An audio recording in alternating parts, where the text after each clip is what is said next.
Hello friend, कैसे हैं आप सभी।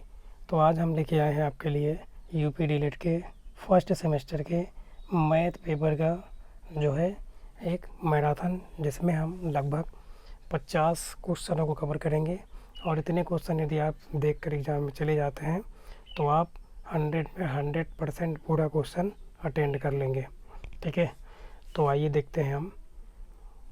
पहला क्वेश्चन क्या दिया है, 8365 में 3 का स्थानीय मान ज्ञात कीजिए। तो आपके चैप्टर में एक चैप्टर है, मतलब गणित में, स्थानीय मान और जातीय मान। तो ये ज़रूर से ज़रूर आएगा, या तो विकल्प में आएगा, या तो ये लघुत्तरीय में या लघुत्तरीय में आएगा। तो देखिए यहाँ पे 3 का स्थानीय मान हमने यहाँ पे सब को निकाला है। ज़रा देखेंगे, अगर हमसे 5 का पूछा होता तो 5 कितने पर, इकाई पर, तो 5 का तो कितना हो जाता, स्थानीय मान 5। अब 6 का अगर निकालेंगे तो 6 दहाई पर है, तो दहाई पर कितने से 10 से गुणा मतलब 60। 3 कितने पर है, सैकड़े पर, तो 3 का कितना हो जाएगा 300। यही पूछा भी है हमसे, है ना। 8 का पूछा होता तो 8 गुणे 1000, क्योंकि 8000 पे है तो 8000। वैसे भी आप जानते हैं कि स्थानीय मान क्या होता है। अगर निकालना, जैसे यहाँ पे 5 का निकालना था तो 5 के बाद कोई डिजिट नहीं है तो वहाँ 1 से गुणा हो जाता तो 5 आता। 6 का निकालना होता तो 6 के बाद 6 के दाईं ओर देखा जाएगा बाद में, मतलब दाईं ओर। तो 6 के बाद 5 है, मतलब एक संख्या, तो 1 जीरो बढ़ेगा, 60 आ गया। 3 का पूछा गया होता तो कितने जीरो हैं, 3 के बाद में कितनी संख्या है 2, तो कितने जीरो बढ़ेंगे 2, इसलिए 300। 8 के बाद कितने हैं संख्या 3, तो 3 जीरो तो 8000। अब देखिए, ये तो रहा आपका स्थानीय मान। अब आपसे पूछ सकते हैं जातीय मान क्या होता है। इसी क्वेश्चन में देखो, यदि आपसे कह दिया जाए कि 3 का जातीय मान क्या होगा, तो किसी भी संख्या का जातीय मान क्या होता है, वही संख्या ही होती है।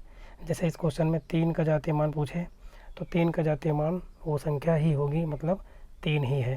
ठीक है, तो आशा करता हूँ ये आपको समझ में आ गया होगा। तो आप हमारे वीडियो को पूरा एक बार देखें, है ना। क्लास सभी प्रकार के विद्यार्थी इसको देख सकते हैं और अपने आप को चेक कर सकते हैं कि आपका कितना अच्छा मैथ तैयार है ना।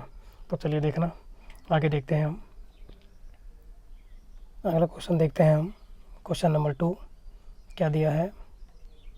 क्वेश्चन नंबर 2 में दिया है कि संख्या 5345 में 5 के स्थानीय मानों के अंकों का योगफल बताइए।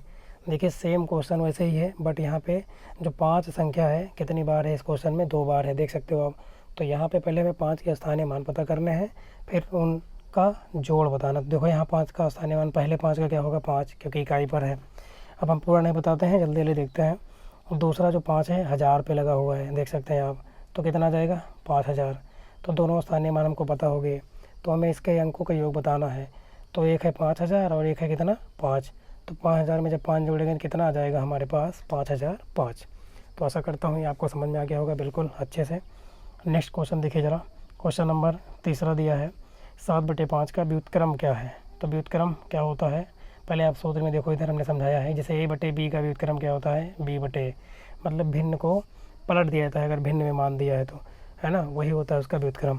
तो यहाँ 7/5 एक भिन्न है, अंश और हर से मिलकर भिन्न बनी होती है। अंश ऊपर होता है और हर नीचे। अगर इसमें पूछ ले अंश कितना है तो 7, हर कितना है तो 5, तो इसका व्युत्क्रम, तो इसको हम पलट देंगे तो 5 क्या हो जाएगा 7। तो अगला क्वेश्चन देखते हैं। ठीक है, अगला क्वेश्चन है ये, भैया जो क्वेश्चन है ना, एक से बढ़ के एक क्वेश्चन है, इसको हम पहले पढ़ा भी चुके हैं, तो इसका आप एक बार पूरा देख लें तो आपका रिवीजन हो जाएगा और अच्छा स्कोर कर पाएंगे एग्ज़ाम में। ये क्वेश्चन ये भी एग्ज़ाम के लिए बहुत महत्वपूर्ण है, अनुवर्ती और पूर्ववर्ती। तो देखिए 13 की अनुवर्ती पूछा है, संख्या क्या होगी।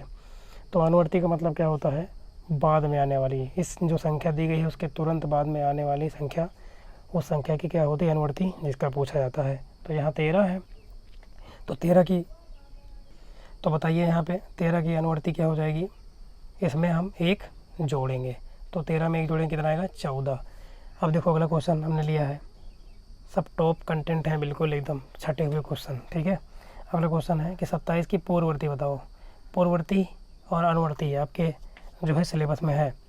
तो पूर्ववर्ती का मतलब होता है क्या, पहले आने वाली संख्या, मतलब जिस संख्या का पूछा हो पूर्ववर्ती, उसमें से हम 1 क्या कर देते हैं कम। तो इसको ज़रा देखना, 27 का बताना है, 27 में से 1 कम करेंगे कितना आ जाएगा 26। ठीक है ना। तो अब देखिए कुछ इंपॉर्टेंट यहाँ पे फैक्ट देख लेते हैं हम, ये आपसे पूछ सकता है एग्ज़ाम में। ये देखिए हमने यहाँ पे बनाया है कि संख्या एक कैसी संख्या होती है ये बताओ, है ना। तो संख्या एक क्या होती है, ये ना तो भाज्य होती है और ना ही अभाज्य होती है, ये केवल क्या होती है, एक प्राकृतिक संख्या। और प्राकृतिक में भी कौन, सबसे छोटी प्राकृतिक संख्या होती है। तो आपसे पूछ सकता है कि सबसे छोटी प्राकृतिक संख्या कौन होती है, तो एक भाज्य नहीं है। क्यों नहीं है, क्योंकि एक का केवल एक ही मल्टीपल है ना, एक। और अगर पूछे कि अभाज्य संख्या क्या होती हैं, तो वे संख्याएं अभाज्य संख्याएं होती हैं जिनके केवल 2 फैक्टर होते हैं। जैसे कि एक तो गिना नहीं जाएगा, 2 से स्टार्ट करेंगे, 2 जो है 1 से कटेगी और 2 से, तो ये अभाज्य है। 3 भी अभाज्य है क्योंकि इसके 2 से ज़्यादा फैक्टर नहीं हो सकते हैं। तो अगला क्वेश्चन देखते हैं हम नेक्स्ट। तो देख सकते हैं आप वीडियो को लगातार देखेंगे पूरा और स्किप नहीं करेंगे। इससे आप 100% मैं बता रहा हूँ कि बहुत अच्छा मार्क आप लेके आएंगे एग्ज़ाम में। बाद में आप जिस दिन पेपर होगा तब आपको समझ में आएगा, है ना, इसका महत्व। तो देखिए ज़रा, 2 संख्याओं का मासा कितना है 35, उनका लासा कितना है 525, एक संख्या कितना दी 175। तो कह रहा है हमसे दूसरी संख्या बताएं। तो इनके 20 को आप रट ही लेना बिल्कुल। इसका सूत्र होता है जब भी कभी 2 संख्या दी गई हो, है ना, तो उन्हीं संख्याओं का लासा, जो संख्याएं दी रहेंगी उनका लासा और उन्हीं का मासा बराबर दोनों संख्याओं का क्या होता है, गुणनफल।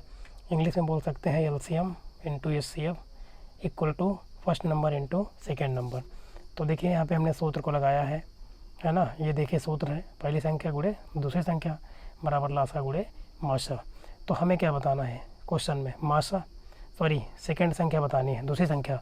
तो बताओ इस सूत्र से दूसरी संख्या बराबर क्या बनेगा, इधर लासा और मासा पहले से दिया है वही रहेगा, और बटे में ये जो इधर गुणे में लगा है पहली संख्या, ये कहाँ चली जाएगी, बटे में चली आ गई। अब इधर देखो लासा कितना है 525 और मासा कितना है, मासा है 35, ये देखिए। और बटे पहली संख्या कितनी दी गई है यहाँ पे 175। तो हम काटते हैं, देखो ज़रा 5 से काटो इसको, 5 से काटेंगे 525 को तो 105 आएगा। 5 से जब 175 काटेंगे तो कितना आएगा 35। अब 35 से ये 35 भी कट जाएगा, कितना बच गया 105। तो दूसरी संख्या क्या हो जाएगी 105।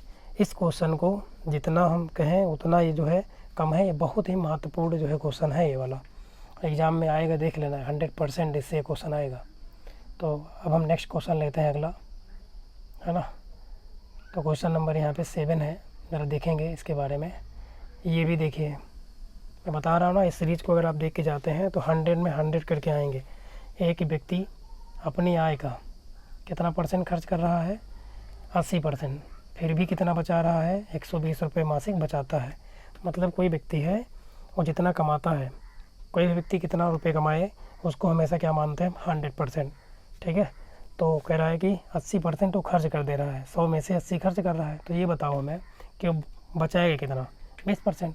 तो ये देखते हैं, तो खर्च कितना है आय का 80%, मतलब 100 कमा रहा है तो 80 खर्च कर दे रहा है, तो बचाएगा कितना बताओ 20%, मतलब परसेंट में 20% वो बचाएगा। तो किसी भी व्यक्ति की कुल आय हमेशा क्या मानी जाती है 100%। तो चलो देखो यहाँ बचत कितनी दी गई 120, तो हमारे अनुसार कितना आया है 20%। तो 20% का मान हम कह सकते हैं किसके बराबर है 120 रुपये के। तो पहले ये बताओ 1% का मान क्या होगा, जब 20 का मान 120 है तो 1 का मान कम होगा, तो इसलिए 20 कहाँ आएगा नीचे, ठीक है, नीचे चला आया। पर उसके बाद 20 से जब हम इसको काटेंगे 120 को तो कितना आएगा 6 रुपये आ गया। अब अगर 1% का मान 6 रुपये है तो आपको तो 100% बताना है, मतलब उस व्यक्ति की मासिक आय 100%। तो बताओ अगर 1 का मान 6 रुपये है तो 100 का मान कितना होगा, 100 गुणे 6 कितना हो जाएगा 600 रुपये। तो उसकी मासिक आय कितनी हो जाएगी 600 रुपये। तो चलिए नेक्स्ट क्वेश्चन देखते हैं, है ना। इन क्वेश्चनों को आप पहले आप क्या करेंगे, देखा करें तो वीडियो को रोक लिया करें, पॉज करके पहले आप खुद से लगाएं, है ना। उसके बाद अगर समझ में ना आए तो फिर आप जो है सॉल्यूशन देखा करें। तो चलिए देखिएगा, अगला क्वेश्चन है, कह रहा है कि संख्या है 2/5 को प्रतिशत में बदलो। तो ये भी क्वेश्चन देखो, हम जो भी क्वेश्चन यहाँ पे लिए हैं सब एक से बढ़कर एक क्वेश्चन है, टॉप कंटेंट है बिल्कुल एकदम, है ना, छटे हुए क्वेश्चन के एग्ज़ाम में आना ही आना है, ऐसे ही क्वेश्चन या यही क्वेश्चन आएंगे। तो देखो संख्या दी गई 2/5, इसको हमें परसेंट में बदलना है। तो जब भी किसी संख्या को परसेंट में ले जाना होगा ना, तो उस संख्या के गुणे में हम लिख देंगे 100%। तो ज़रा देखो यहाँ 2/5 है, सही है, गुणे में 100% लिख दिया गया है, ठीक है। अब 5 से काटे हैं 100 को, कितना आएगा 20। अब 20 से जब 2 में गुणा करेंगे तो 20 दूना 40 और परसेंट वैसे के वैसे लगा रहेगा। तो हमारा उत्तर कितना आएगा 40%। तो जो 2/5 को हम परसेंट में बदलेंगे तो कितने परसेंट में आएगा वो 40। नेक्स्ट क्वेश्चन देखो ज़रा, ये देखो क्वेश्चन है 0.025 है ना का प्रतिशत रूप बताना है। कहने का मतलब ये भी क्वेश्चन वही है, लैंग्वेज थोड़ा सा चेंज है, इसको भी परसेंट में ही बताना है। तो फिर वही हम करेंगे, इस संख्या को बताना है वो लिख लेंगे। तो कितने से गुणा करेंगे, 100 से किया गुणा। अब बताओ यहाँ पे 0.025 कितने स्थान पे 3, तो यहाँ पे कितने नीचे जीरो बढ़ गए हैं, 3 जीरो। जब ऊपर दशमलव लगा हो जितने स्थान पे उतना ही नीचे जीरो नीचे आता है, जब नीचे दशमलव हो तो ऊपर जीरो बढ़ता है। तो अब देखो यहाँ 3 जीरो बढ़ा, तो यहाँ पे हम काटेंगे। देखो यहाँ पे 100% था, तो यहाँ 100% से 2 जीरो कट गया। अब क्या बचा ऊपर 25, क्योंकि 25 के बाद पहले चाहे इतना जीरो हो किसी भी संख्या के, जैसे हम यहाँ लिख दें, यहाँ पे लिख देते हैं हम 500, तो ये तो 500 पढ़ा जाएगा। लेकिन अगर इसके पहले हम ये जीरो लगा देते हैं तो इस जीरो का कोई मतलब नहीं होता, केवल यहाँ पे क्या पढ़ा जाएगा 500। तो वैसे यहाँ पे 0 के बाद 25 है, क्योंकि दशमलव हट गया तो 25 पढ़ेंगे। 25 और बटे नीचे कितना 10% तो लगा ही है। तो 25/10 का मतलब क्या है, 25 को 10 से भाग करो, और जब 10 से किसी संख्या को हम भाग करते हैं तो एक अंक पे क्या लग जाता है, दशमलव। इसलिए 25 को जब भाग करेंगे तो क्या हो जाएगा, ये 2.5, एक अंक पे लग गया दशमलव, और यही हमारा क्या हो जाएगा, इसका आंसर। तो चलिए आगे देखते हैं हम। तो देखिए ये वाला क्वेश्चन अगला, ये आपसे पूछ सकता है एग्जाम में, कह रहा है किसी त्रिभुज में अंतःकोणों का योग कितना होता है। तो पहले ये बताओ त्रिभुज किसे कहते हैं। 3 भुजाओं से घिरी हुई बंद आकृति को त्रिभुज कहते हैं। यहाँ पे कौन कौन सी भुजा है, पहली भुजा है AB, दूसरी भुजा है BC और तीसरी भुजा है AC, और इनसे बंद है आकृति, तो ये कहलाएगी त्रिभुज। अब त्रिभुज में कितने कोण, जितनी भुजा उतने कोण होते हैं, तो 3 कोण भी होते हैं यहाँ पे। ये देखिए x डिग्री माना, y और z डिग्री मान लिया यहाँ पे हमने। तो कभी भी किसी भी त्रिभुज कैसा भी बना हो, उसके तीनों अंदर वाले कोणों का जोड़ हमेशा कितना होता है, 180 डिग्री। याद रखना, ये विकल्प में भी पूछ सकता है कि त्रिभुज के अंतःकोणों का योग कितना होता है, तो 180 डिग्री। अगर आपसे पूछ ले कि त्रिभुज के बाह्य कोणों का मान या बहिष्कोण का मान क्या होता है तीनों, तो 360 डिग्री। इसको याद रखना, ठीक है, अच्छे से। तो अगला क्वेश्चन देखिए, क्वेश्चन नंबर 11 क्या दिया है यहाँ पे, यदि किसी वर्ग की एक भुजा कितना है 6 सेंटीमीटर, तो उसका क्या बताना है हमें, क्षेत्रफल। तो पहले ये बताओ वर्ग किसे कहते हैं। तो वर्ग क्या होता है, एक चतुर्भुज। चतुर्भुज किसे कहते हैं, जिसमें 4 भुजा होती है और उस चारों भुजाओं से बंद आकृति हो, उसे वर्ग कहते हैं, सॉरी चतुर्भुज कहते हैं। तो वर्ग किसे कहते हैं फिर, तो वर्ग की चारों भुजाएं क्या होती हैं, बराबर होती हैं। भुजा तो 4 ही होती हैं, लेकिन चारों की लंबाइयाँ जो भुजाएँ हैं उनकी इक्वल होती है, बराबर। तो एक भुजा यहाँ पे 6 सेंटीमीटर दिया है, तो सब कितनी हो जाएंगी, 6 सेंटीमीटर की हो गई, ठीक है, ये बन गया वर्ग। अब वर्ग का क्षेत्रफल क्या होता है, वर्ग का क्षेत्रफल होता है भुजा का स्क्वायर, ठीक है। अब भुजा कितना दी गई है, 6 सेंटीमीटर, तो इसका हम क्या कर देंगे, स्क्वायर। 6 के स्क्वायर कितना आएगा, 36, और जब सेंटीमीटर के स्क्वायर करेंगे तो सेंटीमीटर स्क्वायर। तो हमारा आंसर क्या आ जाएगा, 36 सेंटीमीटर स्क्वायर, या इसको हिंदी में बोल सकते हैं 36 वर्ग सेंटीमीटर। तो आइए नेक्स्ट क्वेश्चन देखते हैं इसके बाद हम। चलिए देखिए क्वेश्चन नंबर 12 यहाँ पे दिया गया है, समीकरण है एक 3x - 5 = x + 3 को सॉल्व करना है। ये भी क्वेश्चन आपके एग्जाम में बनता है। तो मैंने हर टाइप के क्वेश्चनों को उठाया है, और आप ही देखना, आप जब आप 40 से 50 क्वेश्चन जब पूरा कर लेंगे ना, तो आपको लगेगा कि हाँ हमने कुछ आज सीखा, और यही एग्ज़ाम में आएंगे 100%, ऐसे ही क्वेश्चन आएंगे। तो ये सभी क्वेश्चन आए हैं, हमने कभी यहाँ पे लिखा नहीं है ईयर के बारे में। तो चलो देखिए अब कैसे हल होगा। देखिए ये तो हमने ऐसे लिख दिया, सही है। अब हमने देखो यहाँ पे लिख भी दिया है आपके लिए कि जो चर पद हैं उनको एक तरफ करेंगे पक्षांतर, और अचर पदों को एक तरफ कर लेंगे, मतलब पक्षांतर कर लेंगे। चर किसे कहते हैं, जिसमें क्या लगा हो, x y के गुणांक में जब कोई नंबर लगा होता है, तो मतलब जिस भी नंबर के गुणांक में कोई x y संख्या लगी होती है वो चर होता है। तो यहाँ पर 3x है इधर, और इधर x है, इधर लाओ x को, तो ये +x इधर आएगा तो -x, और 3x इधर पहले से था, इधर पहले से 3 है, उधर -5 इधर है तो +5 हो गया, क्योंकि बराबर के इधर जाने पे चिन्हों में परिवर्तन हो जाता है पक्षांतर करने पर। तो बताओ 3x में से 1x गया, कितना बचेगा, 2x, और इधर 3 और 5 8 हो जाएगा। तो हमें तो x का मान बताना है, तो x बराबर क्या हो जाएगा 8, ये 2 गुणे में कहाँ चला आएगा, भाग में, तो 8/2। अब जब 2 से हम 8 को काटेंगे तो कितना आएगा, 4। तो हम कह सकते हैं कि x का मान कितना आएगा, 4। यही हमारा क्या हो जाएगा, इसका आंसर हो जाएगा। तो नेक्स्ट क्वेश्चन देखते हैं अगला क्वेश्चन। ये देखो आपके सिलेबस में साधारण ब्याज के भी क्वेश्चन हैं, तो यहाँ से भी क्वेश्चन बनेगा। तो देखिए कह रहा है कि रुपये 500 है का 3 वर्ष है, मतलब समय दिया है 3 वर्ष का 12% की ब्याज की दर से क्या बताना है, साधारण ब्याज, यहाँ पे साधारण लिखा है और ब्याज बताना है। सिंपल इंटरेस्ट मतलब हमें बताना है SI, ठीक है। तो साधारण ब्याज का फार्मूला क्या होता है, मूलधन गुणे दर गुणे समय बटे 100। ये इंग्लिश में इसे कहते हैं PRT/100। P होता है प्रिंसिपल मूलधन, R होता है रेट दर, T होता है समय, और बटे में 100 कैसे आता है, क्योंकि दर परसेंट में होती है, तो जब परसेंट को हटाते हैं तो नीचे क्या आता है 100। तो रखो यहाँ पे मान, यहाँ पे कितना मान दिया है 500, फिर ये कितना दिया है 12, ये कितना है 3, मतलब मूलधन 500, दर 12 और समय 3 वर्ष और बटे 100। तो यहाँ पे 2 जीरो से 2 जीरो क्या हो गया, कट गया। तो बताओ कितना बचा यहाँ पे, अब 5 गुणे 12, 12 गुणे 3, 5 से 12 में गुणा करो 60, 60 से 3 में गुणा करो 6 तरीक 18, एक जीरो है तो 180। तो इस प्रकार साधारण ब्याज कितना आ जाएगा, 180 रुपये। तो नेक्स्ट क्वेश्चन देखिए। अब देखो है ना, क्वेश्चन का आप लेवल देखेंगे भाई साहब, है ना। सबसे छोटी अभाज्य संख्या तथा भाज्य संख्या क्या है बताना है। जो सबसे छोटी अभाज्य संख्या क्या होती है और सबसे छोटी भाज्य संख्या क्या होती है। तो मैंने बताया अभी कि अभाज्य संख्याएं, देखो इधर में दिखाया है कि अभाज्य संख्या ये हैं जिनके जो संख्याएं केवल 2 नंबर से कटती हैं। जैसे कि यहाँ पे 2 1 से कटेगी, 2 मतलब अपने आप से कटेगी बस, और किसी नंबर से नहीं कटेगी। और 4 भाज्य क्यों है, क्योंकि 4 के 2 से अधिक मल्टीपल हैं, इसलिए 4 क्या है भाज्य। तो जिस संख्या के 2 से ज़्यादा मल्टीपल होंगे वो भाज्य होगी, और जिसके केवल 2 मल्टीपल होंगे, मतलब केवल 2 संख्या से कटेगी, वो क्या होगी, अभाज्य। तो जरा देखो, सबसे छोटी अभाज्य संख्या 1 नहीं है भाई साहब, क्योंकि इसके पहले हमने बता दिया 1 ना तो भाज्य है ना भाज्य। 1 क्या है, सबसे छोटी प्राकृतिक संख्या। तो यहाँ पे सबसे छोटी अभाज्य संख्या क्या हो जाएगी, 2, क्योंकि 2 अपने आप से कटेगी या तो 1 से कटेगी, ठीक है। और ये सम भी है, ठीक है। सबसे छोटी अगर अब आपसे पूछे भाज्य संख्या, तो 2 तो है नहीं, 3 भी नहीं है, 4 है, क्योंकि शुरुआत से छोटी पूछा है, बड़ी का तो कोई पता नहीं, छोटी का यहाँ पे पता होता है, ठीक है। तो यहाँ पे हो गया। तो आशा करता हूँ ये आपको समझ में आया होगा बढ़िया से। अब आगे देखते हैं हम, ये है क्वेश्चन नंबर 15। तो इसके बारे में देखते हैं। मोस्ट इम्पॉर्टेंट, बहुत ज़्यादा। एक परीक्षा में 75% बच्चे उत्तीर्ण हुए, मतलब एक परीक्षा हुई तो उसमें 75% जो है पास हुए हैं। उत्तीर्ण का मतलब पास हुए। और 1500 बच्चे बैठे हैं, मतलब कुल कितने बैठे हैं 1500। तो ये बताना है कि कुल कितने बच्चे उत्तीर्ण हुए।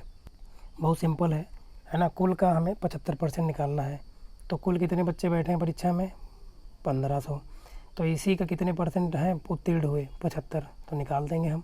तो 1500 का 75%। अगर हमसे पूछा होता अनुत्तीर्ण बच्चों की संख्या बताओ, तो अनुत्तीर्ण कैसे निकालते हैं, 75% पास हुए हैं तो कितने फेल हुए होंगे, 25। तो अगर अनुत्तीर्ण पूछा होता तो 1500 का कितना निकालते हैं हम, 25। लेकिन यहाँ तो हमसे उत्तीर्ण पूछा है, तो कितना परसेंट, 75, ठीक है, जो दिया है। तो बताओ यहाँ रख दो। जब हम यहाँ पे परसेंट से हटाएंगे 75 से, तो बटे में क्या आ जाएगा 100। अब यहाँ पे क्या करेंगे, काटेंगे। देखो 1 2 जीरो से 1 और 1 2 जीरो कट गया। अब ये बच गया 15 गुणे 75। 15 से आप 75 में गुणा करो तो कितना आएगा, 1125। तो हम कह सकते हैं कितने बच्चे उत्तीर्ण हुए, तो 1125 बच्चे हैं जो उत्तीर्ण हुए। बाकी 1500 में से अगर 1125 घटा दोगे, जो बचेगा उतने बच्चे क्या हुए हैं, अनुत्तीर्ण हुए हैं। तो अगला क्वेश्चन देखते हैं हम। तो क्वेश्चन देखेंगे हम, कह रहा है कि 12 एक संख्या दी गई है, इसके हमें क्या बताना है, अपवर्तक। तो एक तो होता है अपवर्तक और एक होता है अपवर्त्य। अपवर्त्य का मतलब देखिए यहाँ पे हमने दिखाया है, गुणज होता है, मतलब मल्टीप्लाई। टेबल जो है लिख दें आप, वही होता है, जिसका पूछे उसका टेबल लिखते चले जाओ, और उसके गुणज होते हैं। जबकि अपवर्तक जो होते हैं वो देखिए क्या होते हैं। तो अपवर्तक का अर्थ है किसी संख्या अथवा व्यंजक को पूरा पूरा विभाजित करने वाला, मतलब जो संख्या से पूरी तरह से जो संख्या दी होगी वो विभाजित होगी, वो सभी उस दी गई संख्या के क्या होंगे, अपवर्तक। जैसे यहाँ 12 का देखो, 12 का निकालना है, तो 12 किस संख्या से कटेगी, 12 1 से कटेगी पूरी तरीके से, 2 से भी कट जाएगी, 2 छंग 12, 3 से कट जाएगी, 3 चौक 12, 4 से कट जाएगी, 4 तियाँ 12, 6 से कट जाएगी, 6 दूनी 12, 12 से तो 12 कटेगी ही। तो इसके सभी अपवर्तक ये होंगे जिससे ये पूरा 12 कट रहा है। तो 12 किससे कैसे कट रहा है, 1 से, 2 से, 3 से, 4 से, 6 से और 12 से। इतनी संख्या से पूरी तरीके से विभाजित हो रहा है, तो इसके अपवर्तक ये सभी हो जाएंगे। अब अगर इसे पूछा अपवर्त, तो अपवर्त का मतलब क्या होता है, गुणज। तो मैंने बताया ना 12 का पूछा है तो 12 का टेबल लिख दो, 12 कम 12, 24, 36 है ना, 12 चौक 48, 12 पंचे 60, ऐसे डाट डाट डाट डाट जाएगा आगे तक। तो चलिए अगला क्वेश्चन देखते हैं हम नेक्स्ट। तो ये क्वेश्चन देखो मोस्ट इम्पोर्टेंट क्वेश्चन है ये वाला, ठीक है, कई बार एग्जाम में आया है, जब आप सीरीज लगाए होंगे तो आपको समझ में आया होगा। कह रहा किसी वृत्त के व्यास और त्रिज्या के बीच में संबंध को लिखिए। तो देखो यहाँ पे हमने एक चित्र बनाया है, वृत्त बनाया है, ये वृत्त बना दिया जिसका केंद्र O है यहाँ पे, है ना। यहाँ पे बिंदु क्या है, A है इस वाले सिरे पर, और इस पर क्या है बिंदु B है, और इसको हमने यहाँ से मिला दिया। तो A से जो B हमने जो मिलाया है, ये क्योंकि ये वृत्त के केंद्र से जा रही है तो ये जीवा है ना, केंद्र से जा रही है। ये सभी जीवाएँ होती है, जैसे कि एक जीवा हम इसे खींच दें, ये परिधि के एक सिरे से दूसरे सिरे को मिला देते हैं तो जीवा होती है। तो ये भी यहाँ सबसे बड़ी जीवा होती है जिसे हम वृत्त का क्या कहते हैं, व्यास। तो चित्र में देखो OA का जो मान है OB के क्या है, बराबर है। क्यों बराबर है, क्योंकि केंद्र से A तक दूरी परिधि वो त्रिज्या होगी, इधर भी O से A तक त्रिज्या, इसी प्रकार O से B तक त्रिज्या, और ये क्या है वृत्त की त्रिज्याएँ हैं, R लिख दिया। चित्रानुसार आप देखो तो जो AB की लंबाई अगर हम चित्र से निकालें तो बताओ AB में क्या क्या जुड़ा है, O से A जुड़ा है और O से B जुड़ा है। तो बताओ AB क्या है, मैंने बताया व्यास है, R OA का मान R है, OB का भी मान R है। तो बताओ इधर तो व्यास हो जाएगा बराबर 2 गुणे R, कैसे हो गया, क्योंकि 2 बार R है, जोड़ेंगे तो 2R हो जाएगा। तो व्यास बराबर क्या बन जाएगा, 2 गुणे R क्या है, त्रिज्या। तो व्यास क्या होता है, त्रिज्या का 2 गुना होता है। या फिर हम कह सकते हैं कि अगर इधर देखो, अगर 2 गुणे त्रिज्या बराबर क्या होगा, व्यास, क्योंकि व्यास ही बराबर 2 गुणे त्रिज्या। तो अगर त्रिज्या बराबर पूछ ले क्या होता है, तो त्रिज्या क्या होती है, व्यास की आधी, देख सकते हैं आप। और ये इतना इम्पोर्टेंट है ना कि क्या बताएं आपको हम। तो इसको आप तैयार कर लेना बहुत अच्छे से, ठीक है। तो अगला क्वेश्चन देखिएगा, इसमें हमने 17 क्वेश्चन कवर कर लिए, अब आगे देखते हैं इसके आगे। तो आप क्वेश्चन देखिए, है ना, ये हो जाएगा क्वेश्चन नंबर 18। कह रहा है कि एक समबाहु त्रिभुज का परिमाप 12 सेंटीमीटर है, इस त्रिभुज का क्षेत्रफल ज्ञात कीजिए। और ये देखो 2022 में आया है। तो पहले बताओ, त्रिभुज के बारे में मैंने बता दिया था आपको, अब हमें समबाहु बताना है। तो समबाहु क्या होता है, सम मीन्स बराबर और बाहु मीन्स भुजा। तो ऐसा त्रिभुज जिसकी तीनों भुजा बराबर हो, क्योंकि त्रिभुज में 3 भुजा होती है। तो देखो यहाँ पे मैंने ऐसे एरो बना दिया, ऐसे सिंबल बना दिया, ये बता रहा है कि तीनों भुजाएं आपस में बराबर हैं। तो एक भुजा को हमने क्या मान लिया यहाँ पे, x सेंटीमीटर, तो सभी x ही हो जाएंगी। फिलहाल हमें इससे कोई मतलब नहीं यहाँ पे। तो देखो परिमाप क्या होता है त्रिभुज का, चाहे वो त्रिभुज का परिमाप पूछे, चाहे वो किसका पूछे, चतुर्भुज का, तो उसकी जो भुजाएं होती है ना, उन सभी का जोड़ ही उसका परिमाप। तो बताओ इस त्रिभुज में तीनों भुजाओं का जोड़, तो समबाहु त्रिभुज का परिमाप दिया है कितना, 3 गुणे क्या होगा भुजा, क्योंकि मैंने बताया समबाहु है तो भुजा तो बराबर है, तो 3 बार भुजा आएगी, तो 3 गुणे भुजा बन जाएगा। और ये दिया कितना है परिमाप, 12 सेंटीमीटर, और हमारे अनुसार क्या बनेगा, 3 गुणे भुजा, 3 गुणे भुजा। तो ये भी तो हम कह सकते हैं कि 3 गुणे भुजा बराबर कितना, 12 सेंटीमीटर। इधर उधर कर दिया दोनों को, तो बताओ भुजा बराबर क्या आएगा, 12, ये 3 गुणे में है भुजा के, बटे में चला आएगा। तो 3 से जब 12 को काटेंगे तो कितना आएगा, 4।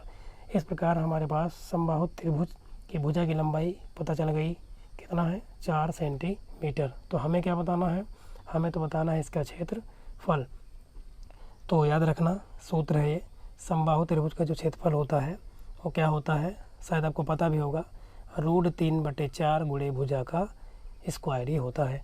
तो √3/4 ये सूत्र से आया और भुजा का मान 4 आया है, रख दिया सेंटीमीटर। जब वर्क करेंगे तो देखो इस पर स्क्वायर लगा होता है उसको 2 बार, तो हमने इसको 2 बार लिख दिया है मात्रक के साथ।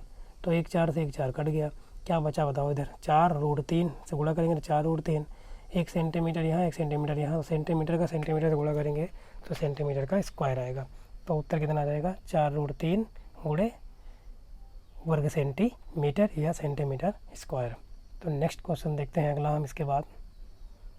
अगला क्वेश्चन देखिए, ये भी देखो 2000 कब आया है, 21 में, देख रहे हैं ना आप क्वेश्चन, ये वाला देखें आप। सीमेंट की बोरी की कीमत 300 रुपये से बढ़कर कितनी हो जा रही है, 375। तो कह रहा है कि कीमत में कितने % की वृद्धि हुई, ये देखो 2021 में भी आया है क्वेश्चन। तो बताओ कीमत में वृद्धि कितनी हुई, 375 से 375 हो गया है, पहले कितना था 300। तो वृद्धि कैसे निकालते हैं, बढ़ा हुए मूल में से पहले के मूल्य को घटा देंगे। तो 375 में 300 घटाओ, कितने की वृद्धि होगी यहाँ पे, 75 रुपये की। तो अगर हमें % में बताना है तो कीमत में % वृद्धि बराबर सूत्र हो जाएगा वृद्धि। अगर कमी पूछा होता तो कमी हो जाता, जब वृद्धि है तो ऊपर वृद्धि होगा। अगर यही कमी पूछा होता तो जहाँ वृद्धि हम लिखे हैं सूत्र में वहीं क्या लिखेंगे, कमी। तो वृद्धि गुणे 100 बटे प्रारंभिक मूल इंटू %, क्योंकि % में बताना है। तो बताओ वृद्धि कितनी हुई, 75। ये देखो इधर लिखा हमने, है ना। और बटे प्रारंभिक मूल कितना था, 300, तो ये 300 लिख दिया यहाँ पे हमने। और गुणे कितना, 100%, क्योंकि % में बताना है। तो काटो यहाँ पे हमने काटा है 25 से, तो 25 से काटेंगे कितना आएगा, 3। यहाँ पे 25 से 300 काटो कितना आएगा, 12। फिर 3 से 12 काटो, 3 एकम 3, 3 चौक 12। अब बताओ कितना गया, 100 बटे 4। अब इस 4 से 100 काटो कितना आएगा, 25। तो वृद्धि कितनी हुई है, 25% की इसके मूल्य में। ठीक है, तो आगे देखते हैं हम। तो देखिए ये क्वेश्चन नंबर 20 है अब। ठीक है, कह रहा है कि 2 अंकों की बड़ी से बड़ी अभाज्य संख्या बताइए क्या होती है। कितने अंकों की, 2 अंकों की। और कैसी संख्या, अभाज्य। तो अभाज्य संख्या के बारे में हमने पढ़ा दिया है कि ऐसी संख्या जो अपने आप से कटे या तो 1 से कटे, वो सभी संख्या क्या होती हैं, अभाज्य। तो अगर 2 अंक में जब देखेंगे हम, तो 2 अंकों की बड़ी संख्या तो उसे 99 है यहाँ पे। बट यहाँ पे 99 नहीं होगी, क्योंकि 99 तो भाज्य है, क्योंकि ये 3 से भी कटेगी, 11 से भी कटेगी, कई संख्या से कटेगी, 11 से कटेगी, है ना, इसलिए ये तो भाज्य है। तो 97 ऐसी संख्या है 2 अंकों में बड़ी से बड़ी, है ना, जो कि क्या है, अभाज्य, क्योंकि ये 1 से कटेगी या तो अपने आप से कटेगी। तो चलिए अब आप धैर्य बनाए रखें। अब अगला देखते हैं हम क्वेश्चन, है ना। लगभग 1 घंटे तक चलेगी ये क्लास, और उसमें हम लगभग 50 क्वेश्चन पढ़ेंगे, बहुत विद डिटेल, देख ही रहे हैं आप। तो अगला देखते हैं क्वेश्चन हम। तो देखिए क्वेश्चन 21 नंबर यहाँ पे दिया है, x ब्रैकेट में y माइनस जेड, फिर प्लस y ब्रैकेट में x Z minus x, plus Z bracket में x माइनस वाई को सरल करना है। ये भी 2018 में पूछा गया है, सिंपल करना है।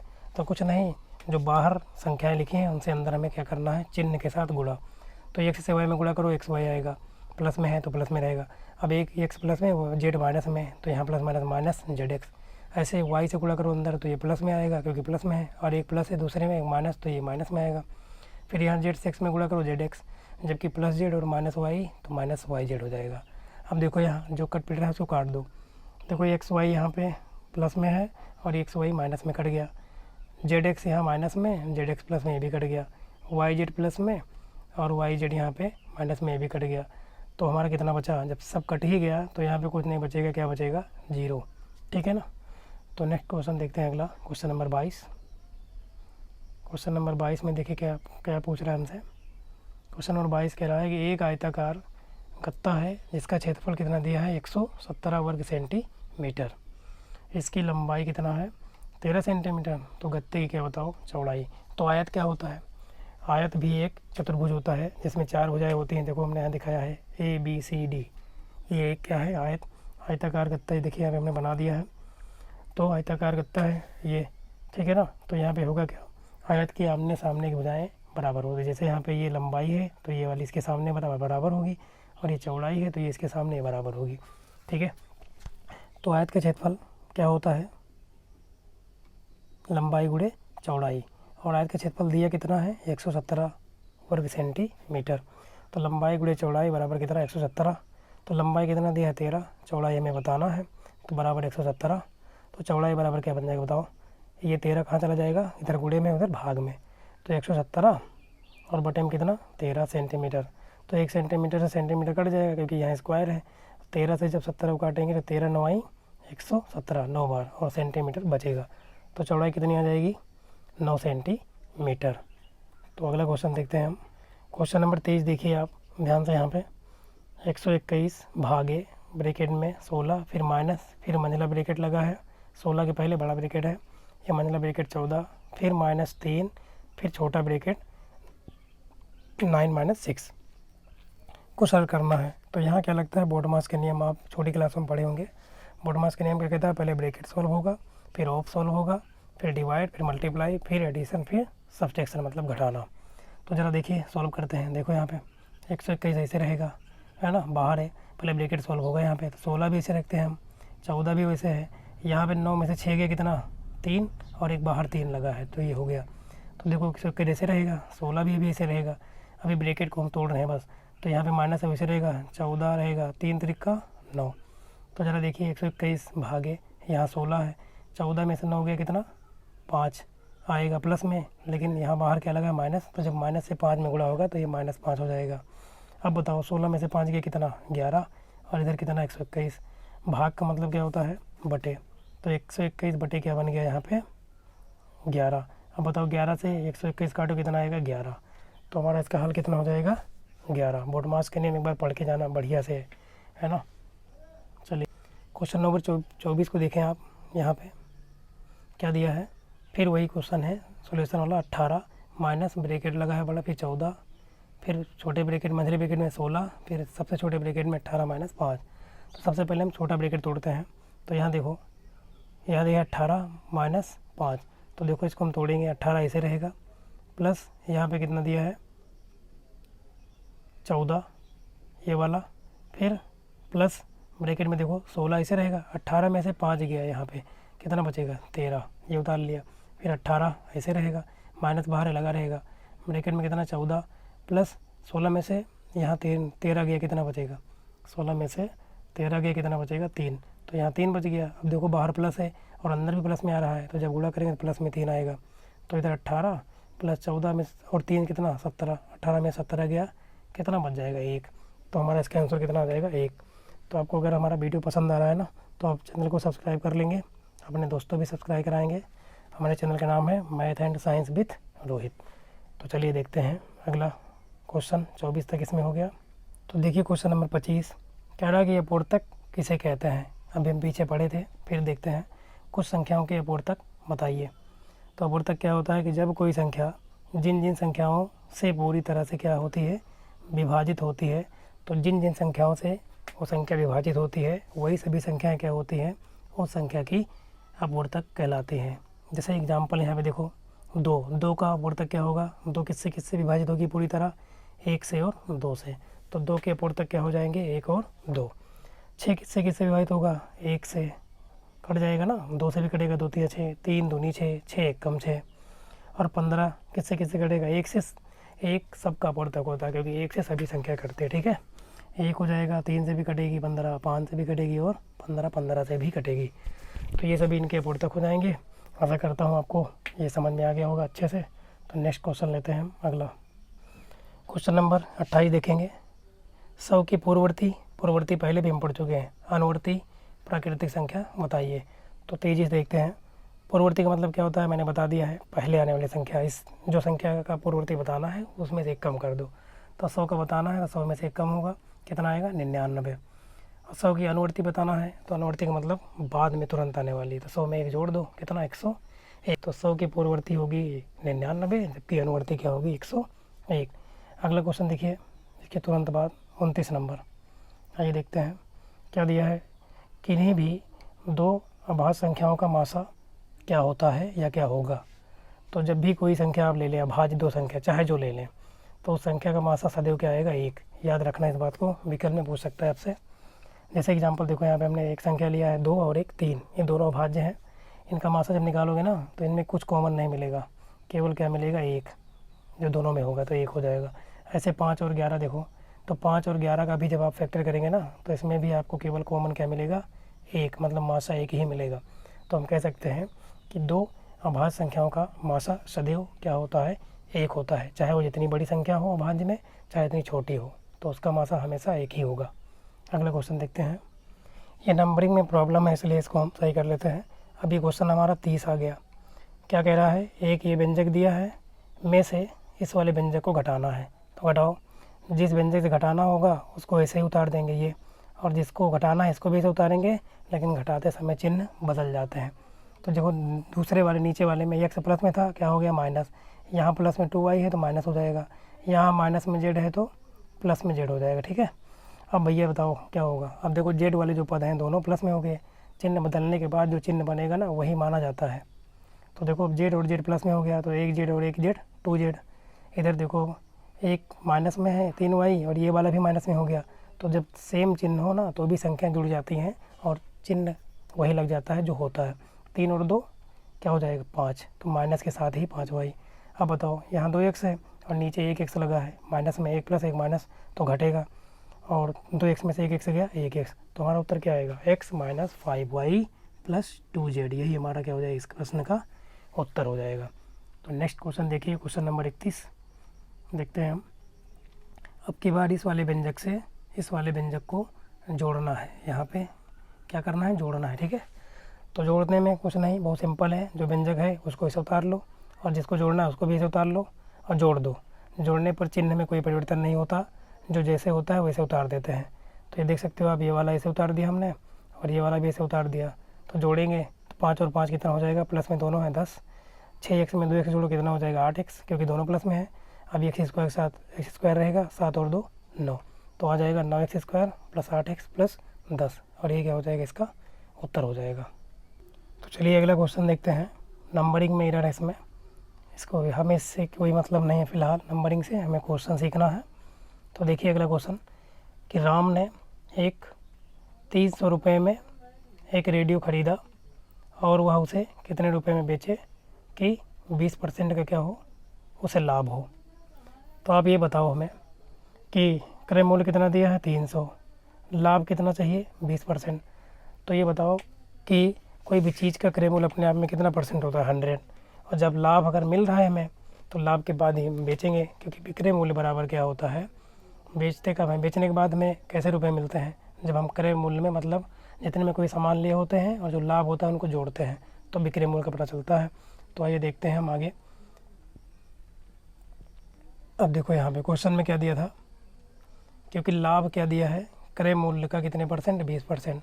क्रय मूल्य कितना है 300 का मतलब होता है गुणा, तो 20% का मतलब 20/100।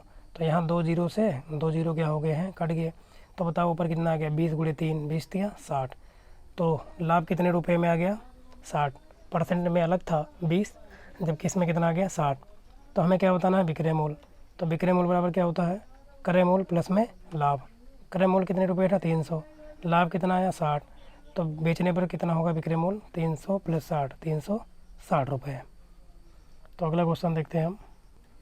तो अगला क्वेश्चन देखते हैं, कह रहा है वह बड़ी से बड़ी संख्या ज्ञात कीजिए या बताइए जिससे 49, 59 और 109 को जब हम भाग करें तो शेषफल क्रमशः कितना बचे, 1, 3 और 5 बचे। मतलब 49 को भाग करें तो 1 बचे, 59 को भाग करें तो 3 बचे और 109 को भाग करें तो 5 बचे। तो जब भी कभी ऐसा क्वेश्चन आए तो उसमें करना कुछ नहीं होता है, उसका निकालना होता है। बड़ी से बड़ी संख्या बोलेगा तो आपको निकालना होगा माशा, ठीक है। तो कैसे निकालेंगे, जो बच रहा है ना पहले तो घटाए 2 संख्या से। तो 49 में से 1 घटाओ, कितना बचेगा 48, क्योंकि इतना कह रहा है कि बचेगा। तो 59 में से 3 घटाना है, क्योंकि 3 बचने को बोल रहा है, तो 56 हो जाएगा। इसी प्रकार 109 में से 5 घटाओ तो 104। अब जो आपके पास संख्याएँ आई हैं 48, ये वाली और ये वाला 56 और ये वाला 104, इसका तुम्हें क्या निकालना है, HCF। तो देखिए यहाँ पे HCF 2 विधि से निकाल सकते हैं, भाग से भी और अभाज्य गुणनखंड। तो हमने तो लगा दिया है यहाँ पे अभाज्य गुणनखंड विधि। तो आइए देखते हैं इसको हम कैसे होगा यहाँ पे। चलिए देखते हैं। देखो 48 को जब हम तोड़ेंगे तो ये ऐसे आएगा, देख लेना आप, ये सबको आता है। 56 को तोड़ेंगे तो ऐसे बन जाएगा, तोड़ा है केवल हमने यहाँ पे। और ये 104 को तोड़ा है तो ये बना। तो देखो जब 48 को तोड़े हैं तो आया है 2 दूनी 4 दूनी 8 दूनी 16 3 48, मतलब 4 बार तो 2 आया है और 1 बार 3 आया है, ठीक है। उधर सही से दिख नहीं रहा है, थोड़ा इधर लेते हैं, है ना, आ नहीं रहा है पूरा, उसको आप एडजस्ट कर लेंगे, समझ लेंगे, इधर लिखा है समझ जाएंगे आप, है ना। 48 को तोड़ा है, 56 को जब तोड़े हैं तो 3 बार आया है 2, क्योंकि 2 दूनी 4 4 दूनी 8 8 सते 56। और इसको 4 को तोड़ेंगे तो 2 दूनी 4 4 दूनी 8 8 गुणे 13 उधर आया है, दिख नहीं रहा है। तो हमें बताना है HCF। तो HCF मतलब जो तीनों में कॉमन हो, तो कॉमन का मतलब होता है उभयनिष्ठ। तो 2 जो ये संख्या है ये तीनों में 1 बार है, तो 1 बार 2 आ गया ये। फिर ये वाला जो 2 है ये वाला भी सब में है, तो 1 बार फिर 2 आ गया। फिर ये वाला जो 2 है ये भी, मतलब 3 बार जो 2 है सब में कॉमन है, तो 3 बार कॉमन आ गया। और इसमें कोई संख्या, जैसे कि इसमें 13 है तो उसमें 8 नहीं है, उसमें 7 नहीं है, तो वो नहीं होगा। तो हमारा आ जाएगा इसी का मल्टीपल, तो 2 दूनी 4 दूनी 8, अतः वो संख्या क्या होगी 8। आप देख सकते हैं जब आप 8 से भाग करेंगे किसको, 48 को, सॉरी 49 को, तो 1 बचेगा, हाँ बच रहा है। 59 को 8 से भाग करो 3 बचेगा, और 109 को भाग करो 8 से कितना बचेगा 5। तो अतः हम कह सकते हैं कि इन सभी का HCF कितना होगा, वो बड़ी से बड़ी संख्या क्या होगी 8, जिससे भाग करने पर ये सभी बचेंगे। तो नेक्स्ट क्वेश्चन देखते हैं अगला। तो अगला क्वेश्चन देखिए, ये एज से रिलेटेड सवाल है, उम्र से। कह रहा है कि राम की उम्र जो है वो श्याम से 5 वर्ष अधिक है। तो जब भी कभी कुछ न लिखा हो तो वहाँ पे वर्तमान ही माना जाता है, ठीक है। तो जो राम की वर्तमान उम्र है वो श्याम से 5 वर्ष अधिक है, ये पढ़ेंगे हम। कह रहा है कि यदि राम की वर्तमान उम्र 28 वर्ष हो तो कह रहा है श्याम की वर्तमान उम्र बताइए। तो वैसे तो हम बता सकते हैं ओरली, इसको 23 वर्ष आएगा, लेकिन इसको समझें कैसे। तो जिसका निकालना है मान लेते हैं, माना श्याम की वर्तमान आयु कितना वर्ष है, x वर्ष। तो कह रहा है कि राम की जो वर्तमान आयु है ये श्याम से कितना वर्ष अधिक है, 5। तो अगर अधिक है तो जोड़ेंगे 5, तो x + 5 वर्ष बन जाएगी। तो हम प्रश्न अनुसार, प्रश्न में राम की वर्तमान आयु कितना दी है, 28 वर्ष, और हमारे अनुसार कितनी आई है, x + 5। तो x + 5 बराबर क्या हो जाएगा, 28। तो x का मान कितना हो जाएगा, 28 उधर है वैसे रहेगा, 5 इधर से जाएगा प्लस में, उधर जाएगा माइनस, तो 28 - 5। तो 28 में से 5 गया 23 वर्ष। तो हम कह सकते हैं, क्योंकि हमें श्याम की ही बताना था और श्याम की आयु को हमने कितना माना है, x, तो x का मान कितना आ गया, 23 वर्ष। तो अतः श्याम की जो वर्तमान आयु है वो कितने वर्ष होगी, 23 वर्ष। तो नेक्स्ट क्वेश्चन देखते हैं अगला। ठीक है, सभी क्वेश्चन, ये जो सभी क्वेश्चन हैं बहुत ही टॉप कंटेंट है, तो वीडियो को आप लगातार देखना, है ना, बहुत ही आपके लिए लाभदायक होगा। आप चाहे जिस क्लास के स्टूडेंट होंगे, सबके लिए, कंपटीशन के लिए भी है। तो देखिए, एक साइकिल के पहिए में 36 तीलियाँ हैं, तो आसन्न तीलियों के बीच का कोण बताना है। तो ज़रा देखो, पूरा जो साइकिल का जो चक्का होता है ऐसे होता है, मतलब वृत्त के आकार का, और पूरा वृत्त का आकार कितने डिग्री कोण बनाता है, 360। तो यहाँ पे 36 तीलियाँ हैं। तो जब यहाँ पर हम बनाए हैं, लेकिन ये 36 नहीं बन पाया है पूरा, ये 18 है। तो जब इसको आप 36 बराबर भागों में काटेंगे ना, तो 36 भाग इसके हो जाएंगे। तो कुल वृत्त की कोण की माप कितनी होती है हम जानते हैं, 360 डिग्री। तो दो के बीच जो बताना है ना, जैसे कि यहाँ पे हम देखो इधर चित्र बना रहे हैं, ये ऐसे और ऐसे, तो इसके बीच का बताना है 1 का। तो 36 1 का मान है ना, तो इसी का बताना है 36 डिग्री का। तो एक कोण का मान कितना होगा, 360 पूरा होता है बटे 36। तो 36 से 360 को भाग करेंगे, कितनी बार जाएगा, 10। तो कितना आ जाएगा, 10 डिग्री कोण बनाएगा। तो अगला क्वेश्चन देखते हैं हम। तो अगला क्वेश्चन देखिए, कह रहा है कि एक छात्रावास का मतलब हॉस्टल होता है, तो उसमें कितने छात्र हैं, 50। तो उनके लिए कितने भोजन कितने दिन चलता है, 40। ठीक है, यदि छात्रावास में 30 छात्र और आ जाएँ तो बताओ भोजन कितने दिन तक में समाप्त हो जाएगा। तो ये बताओ कि आदमी की संख्या क्या हो रही है, छात्रों की बढ़ रही है, तो भोजन की जो संख्या होगी चलने की, है ना, सामग्री की, वो क्या हो जाएगी, कम, क्योंकि आदमी बढ़ रहे हैं। तो यहाँ देखो, पहले छात्र कितने हैं, 50, बाद में कितने हो जा रहे हैं, 50 30 बढ़ रहे हैं तो 80 हो जाएंगे। तो ये तो एरो ऐसे बन जाएगा। उसके बाद मतलब ऊपर से नीचे की एरो बनाएंगे हम। फिर यहाँ तो दिनों की संख्या पहले 40 है, बाद में हम क्या मान लेंगे, x। तो हमें तो पता ही है कि ये तो समझ में आ ही रहा है कि जब छात्र बढ़ेंगे तो भोजन सामग्री कम दिन तक चलेगी। तो इसलिए ये जो अनुपात होगा ये विलोमा अनुपात हो जाएगा, ठीक है ना। तो यहाँ पे कुछ करना नहीं है, बहुत ईजी है। जिस ओर की ओर ये जो तीर का मुँह जाता है उधर की ओर हम इसको अनुपात में लिखते हैं। 50 से 80 की ओर है तो 50/80 हो जाएगा। बीच में क्या लगता है, समानुपात का चिन्ह, इसका मतलब बराबर होता है। अब इधर x से 40 की ओर है तो ये x/40। तो बताओ 50/80 को हम लिख सकते हैं 50/80, ये देखिए हमने लिख दिया इधर। और समानुपात को जब हटाएंगे, जो 4 बार बिंदी है उसको कहते हैं समानुपात, तो बराबर लगेगा। तो जब इसको लिखेंगे बटे में तो x बटे क्या आ जाएगा, 40। तो आगे देखते हैं, इसको हम सॉल्व करते हैं। जब इसको हम सॉल्व करेंगे तो बताओ 1 0 से 1 0 यहाँ कट जाएगा, इधर आप क्रॉस क्या कर देंगे, गुणा, यहाँ पे ऐसे। तो बताओ 8 से x में गुणा करेंगे क्या आएगा, 8x बराबर 40 से कर देंगे गुणा 5 में, तो ये हो गया। तो हमें तो x का मान बताना है। तो बताओ x बराबर क्या हो जाएगा, 8 उधर गुणे में है x के, ये भाग में चला आएगा। तो 40 × 5 और बटे में क्या हो जाएगा, 8। 8 से 40 को काटो, कितनी बार जाएगा, 5। तो 5 × 5 25। तो कितने दिन तक चल पाएगा भोजन सामग्री खाद्य, कितने दिन तक, 25 दिन तक चल पाएगा, ठीक है। तो अगला क्वेश्चन देखते हैं हम। आप वीडियो जो है भाई साहब स्किप नहीं करेंगे, पूरा वीडियो देखेंगे, और मज़ा नहीं आएगा तो बताना, पूरा क्वेश्चन आप कर सकते हैं। तो ये नेक्स्ट पेज था जहाँ पे हमने फिर से 1 2 क्वेश्चन नंबरिंग कर दिया है। तो आइए देखते हैं, हमें क्वेश्चन से मतलब है। कह रहा है एक संख्या है 3334 में जो है संख्या जो 3 है उसके विभिन्न स्थानीय मानों का योगफल बताना है। तो इधर देखो, यहाँ पे मतलब सभी जितनी संख्या 3 3 दी गई हैं उनका स्थानीय मान निकालो। तो ये वाला जो 3 है ये दहाई पर है, तो कितना आ जाएगा, 1 0 से गुणा होगा 30। ये वाले के बाद कितनी संख्या बच रही हैं, 2, तो इसमें कितने जीरो हो जाएगा, 300 हो जाएगा। और ये वाला जो 3 है ये 1000 पे है, तो इसका 3000। तो हमें इसके सभी स्थानीय मानों का योग बताना है, जोड़ना है।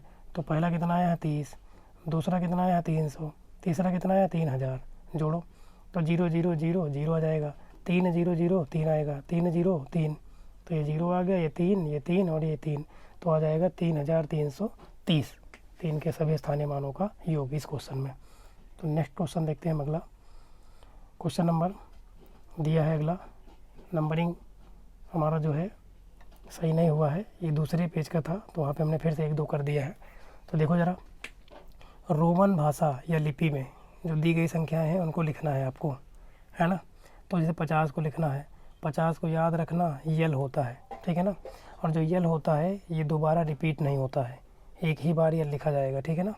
अब ये 60 लिखना है, तो बताओ यल है 50 और एक्स होता है 10, तो एक जोड़ेंगे 50 और 10 60, मतलब एल एक्स हो जाएगा। 70 कितना होगा, तो एल हो जाएगा 50 और 2 बार एक्स एक्स मतलब 20 70। 90 देखो 90 से पहले 100 को देखो, 100 का क्या होता है याद रखना, सी होता है, ठीक है। और इसका रिपीटेशन 1 2 बार 3 बार तक होता है। तो देखो इधर 90 करना है, तो जब भी कभी जिस संख्या के पहले एक्स लगा होता है उसका मतलब होता है उसमें से 10 कम। तो सी का मतलब क्या है यहाँ पे बताओ, सी का मतलब है 100 और एक्स का मतलब है 10, तो 100 में से 10 गया 90, तो 90 को किससे दिखाते हैं, एक्स सी से। एक बार रोमन को संख्याओं को आप देख के ही जाना एग्ज़ाम में, है ना। अगला क्वेश्चन है 500। 500 को किससे दिखाते हैं, डी से, ये भी रिपीट नहीं होता दोबारा से, ये डी जो है ये रिपीट नहीं होता, यल भी रिपीट नहीं होता है दोबारा से। ऐसे यहाँ पे 1000 को यम से दिखाते हैं, ठीक है ना। अब देखो कुछ और हमने अपने आप से क्वेश्चन ले लिया यहाँ पे। 40 को कैसे लिखेंगे बताओ। 40 को हम देखो 4 बार एक्स नहीं लिख सकते हैं, 3 बार मैक्सिमम एक्स को लिखा जाता है, चौथी बार नहीं लिख सकते हैं, तो इसमें कम करना पड़ेगा। तो ये यहाँ पे क्या है 50 और ये एक्स पीछे है तो 10 कम, तो 50 में 10 कम 40, तो 40 को किससे लिखते हैं, एक्सएल। अब 80 को कैसे लिखेंगे हम, 80 यल हो गया और 3 बार एक्स लिख सकते हैं, तो 3 बार 10 जुड़ेगा, तो 10 + 10 + 10 30, 50 30 80 हो गया, तो 80 को यल 3 बार एक्स लिख सकते हैं। ऐसे 9 को क्या लिख सकते हैं, 9 को क्या लिख सकते हैं बोलिए। यहाँ पे एक्स का मतलब क्या है 10 और आई का मतलब 1 होता है, तो पीछे लिखा है आई तो एक कम हो जाएगा। मैंने बताया ना जो वर्ड पहले लिखा होता है पीछे वो कम होता है, माइनस हो जाता है। तो एक्स का मतलब 10 है यहाँ पे और आई का मतलब है 1, 10 में से 1 गया 9। तो 8 को कैसे लिखते हैं, 8 को 3 बार, मतलब कोई भी जो वर्ड रिपीट होता है यहाँ पे वो 3 बार से ज़्यादा रिपीट नहीं होता है। जैसे कि यहाँ पे 3 1 1 1 3 बार रिपीट हो गया। नेक्स्ट क्वेश्चन देखिए आप। क्वेश्चन नंबरिंग से हमें कोई मतलब नहीं है, हमें क्वेश्चन को सॉल्व करना है ना। मैंने बताया ना गलती से हो गया है, दूसरा पेज का सवाल था। और भैया ये जो क्वेश्चन है ये तो 100% आपके एग्ज़ाम में आएगा, है ना। इसको तो हम बता रहे हैं, लिख के कहो बता दें कि ये आएगा ही आएगा। पिक्टोग्राफ या फिर पाईग्राफ ऐसा क्वेश्चन फिक्स है कि आएगा। तो पिक्टोग्राफ को देखेंगे हम कैसे लगाते हैं, बहुत ईजी होता है।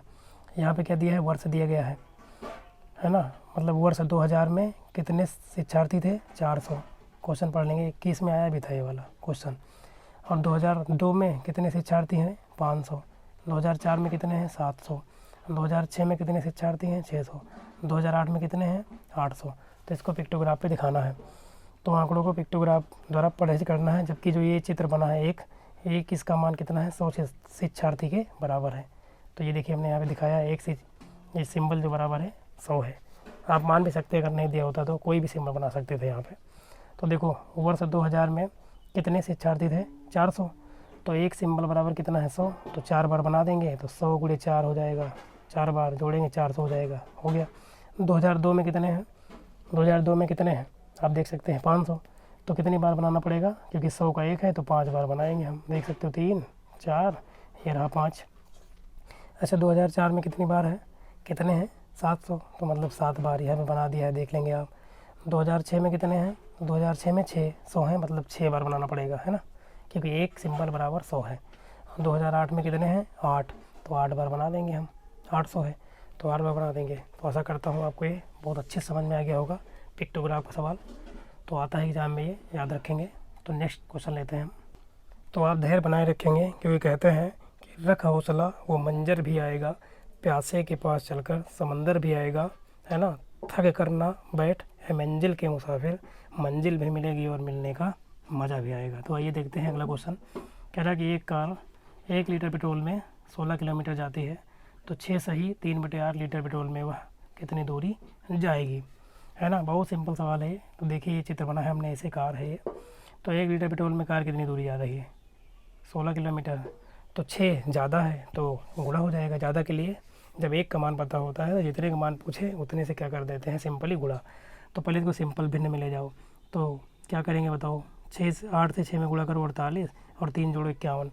तो 51/8 का मान बताना है। तो 1 का मान 16 है तो 51/8 का मान गुणा हो जाएगा। 51/8 गुणे 16 यहाँ पे हमने देखो दिखा दिया है, लिख दिया है। तो 8 से 16 को काटो, कितना आएगा 2। तो 51 से जब 2 गुणा करेंगे, 2 एकम 2 और 2 पंचे 10। कितनी दूरी जाएगी कार, 102 किलोमीटर। तो चलिए अगला क्वेश्चन देखते हैं हम। क्वेश्चन नंबर नेक्स्ट है, ठीक है। आज नंबरिंग से हमें कोई मतलब नहीं है, हमें क्वेश्चन सीख रहा है बस। क्वेश्चन अगला है, ऐसा क्वेश्चन भी पीछे पढ़ चुके हैं। क्या है क्वेश्चन, एक साइकिल रुपये 1800 रुपये में बेचने पर कितने % की हानि हुई, 10% की। तो साइकिल का CP बताना है, मतलब क्रय मूल्य। तो देखिए हमेशा जो भी हमें लाभ होता है या हानि, हमेशा किस पे निकालते हैं हम, क्रय मूल्य पर। तो क्रय मूल्य हमेशा क्या मानेंगे हम, 100%। हानि कितने % की हुई, 10। तो बताओ बेचेंगे कितने में हम, तो बेचेंगे, घाटा हो रहा है तो 10 की कमी, तो 10% कमी। तो 100 में से 10 गया 90%। तो हमारा विक्रय मूल्य कितना हो जाएगा, कितना दिया है 1800, और हमारे अनुसार कितना आएगा परसेंट में, 90। तो 90% का मान किसके बराबर है, 1800 के। तो 100% का मान कितना होगा, तो 100% बराबर क्या हो जाएगा, 1800 बटे कितना, 90% और गुणे 100। तो यहाँ पे देखो एक जीरो से एक जीरो कट गया, परसेंट से परसेंट भी कट गया है। 9 से 18 को काटेंगे तो 2 बार जाएगा। तो ऊपर कितना आ गया 2, और यहाँ पे 200 आ गया। यहाँ पे 200 है, यहाँ पर कितना है 10। 200 से 100 में गुणा करो, कितना आएगा 2000 रुपये। तो कितना आएगा हमारा मूल्य जो है साइकिल का क्रय मूल्य, 2000 रुपये। तो नेक्स्ट क्वेश्चन देखते हैं जल्दी से। अगला क्वेश्चन क्या है, ऐसा क्वेश्चन हम पहले भी पढ़ चुके हैं इसी टाइप का, ये सब परसेंटेज के सवाल हैं। तो ये देखते हैं। कह रहा है कि एक शिविर में 400 सैनिक थे, 400 सैनिक थे, 40 सैनिक और आ गए। तो ये बताओ कि संख्या में सैनिकों के कितने % की वृद्धि हो गई। बहुत सिंपल सवाल है ना। कुल कितने थे 400, बाद में कितने और आ गए हैं 40, तो जुड़ जाएगा, कितने हो गए 440। तो ये बताओ वृद्धि कितनी हुई संख्या में, 440 हो गया, 400 पहले थे, तो वृद्धि कितनी की हो जाएगी 40 की। तो हमें इसको परसेंट में बताना है। तो परसेंट के लिए मैंने फार्मूला आपको पढ़ा रखा है। तो वृद्धि पूछा है तो ऊपर वृद्धि, कमी होता तो कमी रखते हैं, और हमेशा नीचे प्रारंभिक मान रखा जाता है शुरुआत का। तो वृद्धि बटे प्रारंभिक, प्रारंभ में सैनिकों की संख्या, और बटे इंटू गुणे में 100, क्योंकि परसेंट बताना है। तो वृद्धि कितनी हुई 40 की, यहाँ पे है ना, 40 की वृद्धि हुई, और प्रारंभ में कितने थे 400, वो इंटू 100। तो बताओ यहाँ क्या होगा, 1 2 जीरो से 1 2 जीरो कट जाएगा, और ये 4 से 40 को काटेंगे, कितना आएगा 10, और परसेंट लगा है। तो कितने % की वृद्धि हुई, 10% की, है ना। आशा करता हूँ आपको बहुत ही मस्त लगा होगा, समझ में भी आ गया होगा। तो अगला क्वेश्चन देखते हैं हम। तो ये लास्ट पेज है ना, आप इसको पूरा देखें और एग्ज़ाम में आप पूरा गर्दा काट के आएंगे, है ना, अच्छे लेवल से, बहुत अच्छा मार्क आपका आएगा एग्ज़ाम में। तो देखिए क्वेश्चन कह रहा है कि 1728 का अभाज्य गुणनखंड कीजिए। तो देखो इधर 1728 को हमने तोड़ा है, ये आता होगा आपको। पहले 2 से तोड़ा है तो 864 आया, फिर 2 से भाग गया 432, फिर 2 से 216, फिर 2 से 108, फिर 2 से 54, फिर 2 से 27। अब 27 2 से घटेगा नहीं, 3 से, 3 9 27, 3 तिरिक्का 9, 3 एकम 3, कट गया। जब तक तोड़ते हैं जब तक कि एक ना आए। तो बस कुछ नहीं करना है, अभाज्य गुणनखंड में संख्याओं को लिख लेना है। देखो 2 कितनी बार आया यहाँ पे 6 बार, और 3 कितनी बार आया है 3। और अभाज्य गुणनखंड में इसको देखो, अब यहाँ पे जो 2 आ गया 3, और जो दोनों संख्याएं हैं 2 और 3, देखो हमने यहाँ लिखा भी है कि 2 और 3 दोनों के हैं अभाज्य हैं। तो अब इसको कुछ नहीं करना, जो भी पावर बन रही है उसको जोड़ दो। 2 6 बार है तो हमने लिख दिया 2 की पावर 6 और गुणे 3 की पावर 3, और यही हमारा क्या हो गया, आंसर हो गया। तो नेक्स्ट क्वेश्चन देखते हैं अगला जल्दी से, है ना। मैंने बताया कि आप क्या करेंगे, गर्दा बढ़ाएंगे पूरा एग्ज़ाम में जब बैठेंगे एग्ज़ाम हॉल में। तो देखिए अगला क्वेश्चन ये वाला कह रहा है कि यदि भाजक 483 है, भागफल 403 है, शेषफल 50 है, तो कह रहा है भाज्य बताओ। तो ये सूत्र आपको पता ही होगा कि भाज्य बराबर क्या होता है, याद कर लेना, नहीं पता होगा तो बहुत इंपॉर्टेंट है। भाज्य बराबर होता है भाजक गुणे भागफल प्लस में शेषफल। भाज्य क्या होता है, जैसे कि यहाँ पे हम आपको दिखाना चाहें तो जैसे यहाँ पे ब्रैकेट के अंदर ये ए लिख दें, है ना, ये भाज्य होगा, और इसको इसे ब्रैकेट बनाएं और इसको हम भाग करें 20 से मान लेते हैं, तो ये क्या होगा भाजक। और जितनी बार जाएगा मान लेते हैं सी बार गया, तो ये क्या होगा भागफल, और जो शेष में बचेगा मान लेते हैं डी बच गया, तो ये होगा शेषफल। तो ए इस क्षेत्र में क्या हो जाएगा भाज्य, बी होगा भाजक, सी होगा भागफल और डी होगा शेषफल।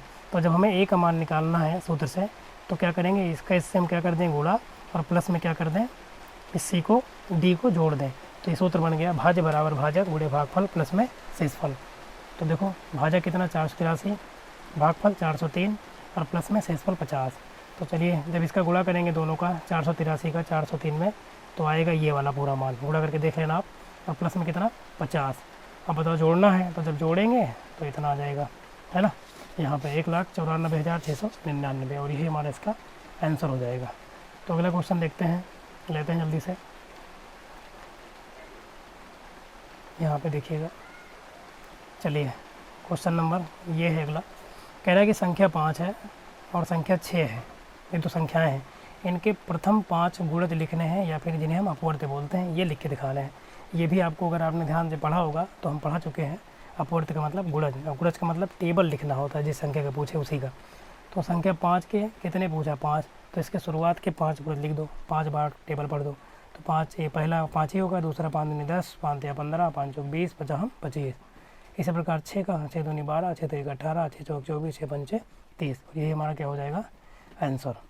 तो नेक्स्ट क्वेश्चन देखो, ये तो और ही मस्त क्वेश्चन है। इस प्रकार हमने लगभग 50 क्वेश्चन कवर किया, और अगर आप इसको 2 बार केवल देख लेंगे सही से ना, तो आप बता रहा हूँ मैं एग्ज़ाम में एकदम गर्दा काटेंगे पूरा, है ना, बहुत अच्छा मार्क आपका आएगा, डर आपका बिल्कुल ख़त्म रहेगा, आप बहुत अच्छे से मार्क, अगर आप पढ़े भी नहीं होंगे कभी से, सही से पढ़े होंगे हमारे इस वीडियो को, और हमारे जो वीडियो हमने जो दिए हैं इनके लेक्चर, उनको अगर आप देख लेंगे, प्लेलिस्ट मैंने बनाया है ना, सेमेस्टर वाइज, तो देख लेना, तो आपको बहुत अच्छा नंबर आपका एग्ज़ाम में आ जाएगा। तो देखिएगा, कह रहा है कि वृत्त के किन्हीं 2 बिंदुओं को मिलाने वाले रेखाखंड, है ना, रेखा अलग होती है जिसका कभी अंत नहीं होता, जबकि रेखा को हम कहीं से काट देते हैं तो जो कटा भाग होता है वही रेखाखंड कहलाता है। तो क्या कहते हैं, तो देखिए यहाँ पे हमने एक चित्र बना के दिखाया है, देखो बढ़िया से, ये बनाया हमने एक वृत्त जिसका केंद्र क्या है वो है। तो देखो जब ए से बी को मिलाए हैं, ये देखो मिला दिया, तो ये रेखाखंड है ना, तो ये क्या कहलाती है जीवा।